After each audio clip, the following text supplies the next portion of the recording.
Hello বিয়স, সময়ত এগুলো আপনার হাঙ্গারি কার্পু মাছের পোনা। এগুলো আপনার 1 কেজিতে 2000 পিস ওজন হয়। এগুলি আমাদের কাছ থেকে নিতে পারেন। সারা দেশে হোম ডেলিভারি দেওয়া থাকি। এগুলি আপনার কালচার মাছের সাথে ছাড়তে পারবেন, এমনকি নার্সিং করেও রাখতে পারবেন। এগুলো আমরা দিয়ে থাকি। এগুলো আপনার দেশি শিং মাছের পোনা। এগুলি 500 কেজি ওজন হয়। এগুলো আমাদের কাছ থেকে নিতে পারবেন। ফিট খাবার খাই, ছোটো ছোটো জায়গা রাখতে পারবেন, এমনকি বড় জায়গায় রাখতে পারবেন। বড় বড় মাছের সাথে ছাড়তে পারবেন।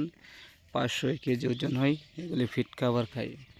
এগুলি আমাদের কাছ থেকে নিতে পারেন। সারা দেশে হোম ডেলিভারিটা থাকি। চ্যানেলটা ভালো লাগলে সাবস্ক্রাইব কমেন্ট শেয়ার করে রাখবেন। পরবর্তী ভিডিও দেখার জন্য দেশি মাগুর, দেশি শিং, মনোসেক্স, তেলাপিয়া সকল ধরনের মাছের পোনাই আমাদের কাছ থেকে সংগ্রহ করে নিতে পারেন। এগুলি ফিট খাবার খায়। এগুলো এক সাইজের মাছের পোনা।